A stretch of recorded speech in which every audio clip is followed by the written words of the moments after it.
저도 지금 이제 금요일마다 우리 명동에서 집회를 할 때 현장에서도 연설을 함께 해서 하기도 했었고, 또 굉장히 감명 깊게 들었었는데, 또 다른 연설에서 제가 봤던 것이 정교조에 가입을 했었다. 그런데 맞습니다. 그런 실체에 대해서 말씀해 주신 게 있었는데요. 한번 시청자분들께도 설명해 주실 수 있을까요?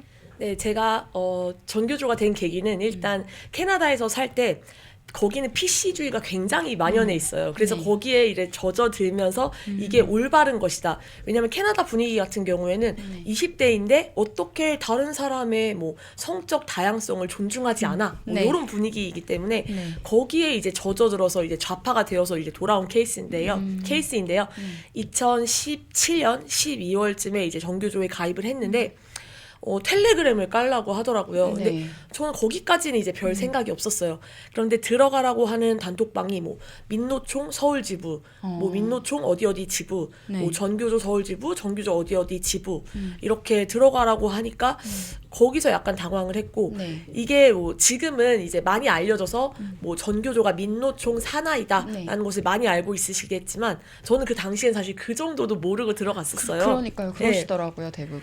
그래서 그때 이제 뭐 단톡방에 올라오는 내용을 보면서 이거는 우리나라 발전을 좀 저해하는 노조 아닌가. 저는 이제 민노총이 그렇게 귀족 노조인 줄은 몰랐고 네. 근데 뭐 기업 가지바랑이 바짓가랑이. 잡는 네. 그런 스탠스나 그리고 교육에 있어서도 저와 이제 성향이 잘 맞지 않았고 결정적으로 이제 전교조에서 하는 오프라인 모임에 이제 한번 갔는데 거기서 선생님들께서 하시는 말씀이 좀 저와 결에 너무 맞지 않아서 좀 3개월 만에 정신을 차리고 바로 나온 케이스입니다.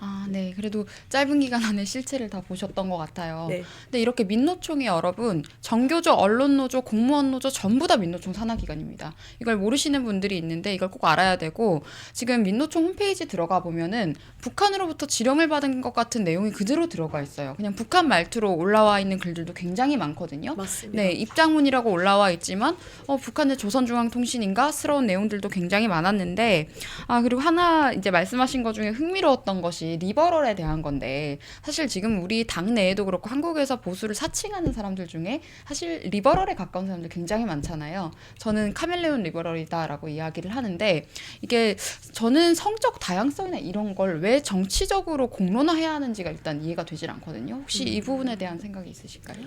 저는 이게 뭐 시민단체와 돈과 관련이 있지 않을까 싶어요. 네, 왜냐하면 네. 이런 목소리를 내는 시민단체들, 뭐 초등학교에도 사실 많이 오거든요. 네. 그러니까 뭐 어떤 인권단체에 와서 어떤 인권단체에서 와서 학생들에게 인권 교육을 해줄 것이다. 네. 라고 하면은 그 타이틀만 봤을 때는 굉장히 좋은 올바른 교육을 할 것 같은데 네. 사실은 와서 인권이라고 하면서 설명하는 것들이 그런 단체에서 주장하는 내용의 결과 비슷하고 네. 그걸 하고 나서 우리의 피 같은 세금을 받아가는 게 정말 문제라고 생각합니다. 네. 또 캐나다도 이제 같은 맥락인 게 초등학교에서 읽어주는 뭐 필수 도서 아니면 도서관에 비치한 도서 중에 뭐 무지개 색깔에 관해서 알아봐요 하면서 뭐 빨간색은 뭐 주황색은 뭐 하면서 이렇게 성적 다양성을 어렸을 때부터 막 굳이 알려주고 네. 그리고 어린이가 뭐 자기가 남자인데 저는 치마가 입어보고 싶어요 한다고 해서 그냥 우리는 그때 한때의 호기심이라고 뭐지 그것을 그래 너는 여자구나 라고 하지는 않거든요. 네. 근데 캐나다에서는 부모의 동의를 받지 않고도 그렇게 성적인 뭐 정체성을 인정해 줄 수 있다는 거. 근데 이런 게 지금 우리나라 민주당과 그쪽 시민단체에서 네, 주장하는 맞습니다. 주장하는 것과 결이 같기 때문에 좀 네. 그런 것이 문제다 생각합니다. 네, 그래서 이번에 탄핵 선동하는 집회에도 보면 무지개 깃발 이런 것들이 있었잖아요. 그쵸. 뭐 트랜스젠더나 막 이런 여러 가지 깃발들이 있었는데, 사실 트럼프 대통령이 취임식에서도 이야기를 했었지만 성별은 두 가지뿐입니다. 그렇죠. 그것은 신체적으로 태어나는 순간 결정이 되는 것이고, 맞습니다. 저는 그런 사람들한테 이야기하고 싶은 것이 굳이 사생활의 영역을 전 세계에 공포할 필요가 있냐, 아무도 사실 궁금해하지 않거든요. 맞습니다. 그런 부분들을 지적하면 굉장히 아파하던데, 앞으로 이게 굳이 저는 정치적인 논제로 올 일은 아니라는 생각을 또 하고요.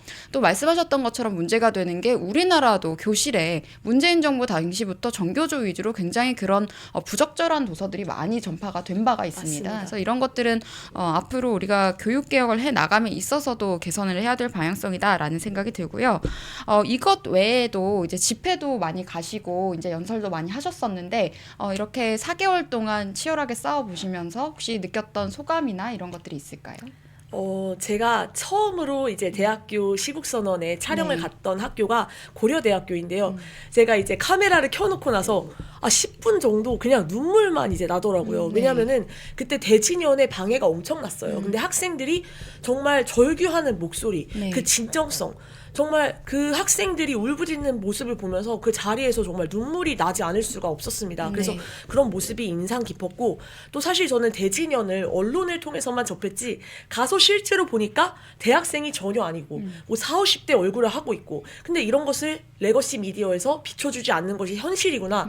그때 제가 이제 충격을 받아서 대학교 시국선언도 많이 가게 되었고, 네. 또 결정적으로 이제 저를 뭐 천안문으로 이제 많이 알고들 있으실 텐데, 제가 이화여대 시국선언도 이제 촬영을 갔더니 뒤에 과잠을 입은 학생들이 있는 거예요. 네. 그런데 원래 찬성 측은 학생들이 거의 없어요. 네. 근데 학생들이 있는 게 신기해서 쳐다보다가 왠지 한국인이 아닐 것 같은 느낌의 이제 중국어로 당신 중국인이죠 하는데, 이게 딱 모국어를 들었을 때 바뀌는 그 표정 있잖아요. 그래서 네. 딱 직감적으로 이 사람들 다 중국인이구나 싶어서 제가 그때부터 네. 당신들은 뭐 천안문 사태를 알고 있다 이런 말을 하니까 얼굴을 막 가리고 제 핸드폰을 막 이렇게 막고 억지로, 그리고 도망가는 모습을 보면서 중국인들이 찬성 집회에 동원되는 것도 현실이구나 네. 를 깨달았고, 그때부터 이제 대학교 시국선언에서 중국어를 외치게 되었고, 가장 이제 기억에 남는 연설은 아무래도 광주 집회 연설인데요. 네. 그게 연단이 이제 카메라로 잡힐 때는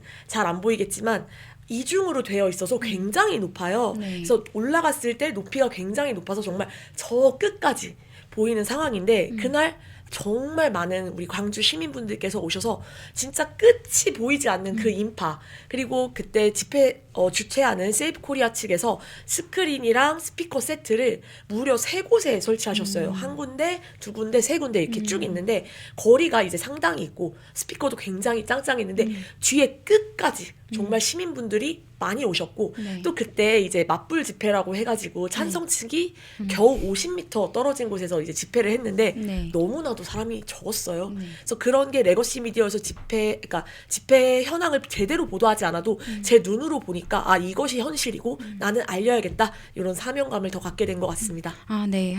정말 잘 싸워주셔서 너무 감사하다라는 생각이 들고요. 그리고 이제 대학교 시국선언 말씀을 하셨는데, 이번에 여대들이 또 연합해서 성명서를 내지 않았습니까? 맞습니다. 여성이라면 민주당을 지지할 수 없다. 그리고 지금 탄핵에 대해서 반대한다라는 의견을 냈고, 내란 세력은 민주당이다. 이재명과 민주당이다라는 점을 또 지적을 했는데, 그러면서 자유민주주의와 자유시장 경제의 가치가 가장 중요한 가치라는 것을 또 확인을 했습니다. 근데 저는 이 과정에서 굉장히 감동을 받았었던 것이, 저도 지금 4년 전부터 정치 활동을 하고 있지만 우파 여성으로서 굉장히 외로웠었거든요. 그리고 이제 당 내에서도 우파적인 목소리를 확실하게 내는 사람들이 사실은 많지 않았기 때문에 혼자 외로운 싸움을 하고 있다고 생각이 들었는데, 이번에 탄핵 정국에 있어서 굉장히 많은 또래들, 그리고 많은 국민들께서 같은 목소리를 또 내어주셨고, 특히 여성 우파의 존재가 저는 다시 알려진 것도 중요하다고 생각을 했어요. 맞습니다. 이런 점도 혹시 직접 직감하거나 느껴보신 게 있을까요? 이제 지금 트럼프 정부에서 네. 최연소 백악관 대변인이 캐롤라인 레빗이잖아요. 네. 제가 그분 영상을 이제 자주 보는데 굉장히 똑똑하시고, 네. 기자들이 정말 이렇게 좀 공격하는 질문을 해도 굉장히 여유롭게 웃으면서 팩트로 맞받아치시는 모습이 굉장히 좋았어요. 그래서 저는 사실 우리 백지원 전 대변인님을 이제 한국의 캐롤라인 레빗이다라고 하려다가 사실 더 빨리 등판하셨기 때문에 캐롤라인 레빗이 미국의 백지원이다.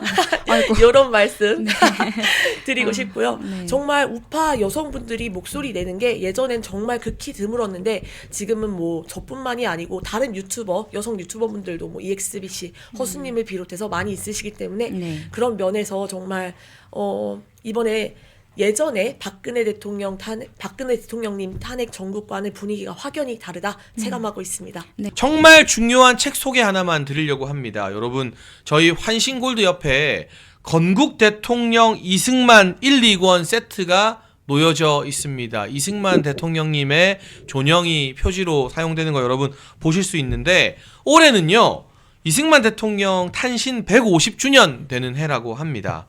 그래서 연개소문과 대조영 등 유명 작품을 쓴 유현종 작가가 이 건국 대통령 이승만이라는 실록 소설을 집필했어요. 나라와 국민을 사랑하는 이승만 대통령님의 삶의 여정을 가슴으로 느낄 수 있는데요. 현재 서점에서는 1권과 2권을 4만 원 정가 판매 중인데 오직 멸콩TV 구독자분들께만 택배비 포함해서 4만 원의 절반인 2만 원에 이 건국 대통령 이승만 1, 2권 세트를 드립니다. 나라를 사랑하는 우리 애국 시민 여러분, 멸콩TV 구독자, 시청자 여러분의 힘을 보여주십시오. 아래 번호로 전화 주시면 건국 대통령 이승만 1, 2권 세트를 정가 4만 원의 절반인 2만 원의 택배비 포함으로 드리니까 이거 정말 인쇄비만 받고 저희가 이승만 대통령 많이 알리고 싶어서 멸콩TV가 준비한 거거든요.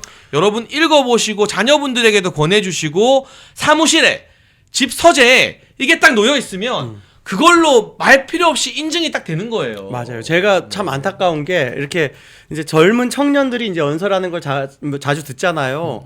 그런데 이승만 대통령 말할 때 자신감이 없어. 잘 몰라. 그리고 네. 항상 이야기하는 게 공과 과 이렇게 이야기해요. 과가 엄청나게 크지만 공도 있습니다라고 하는 정도 유보적인. 우리가 다 전교조들한테 가스라이팅 돼 있는 그래서 거죠, 그런 그게. 아니에요. 그 지금 이승만 대통령은요 공으로 사소한 작은 과들을 다 덮고도 남습니다. 그래서 저는 이승만은 우파 필수 과목이 되어야 된다라고 생각을 해요. 우리 반드시 읽어봐야 되는 책이다.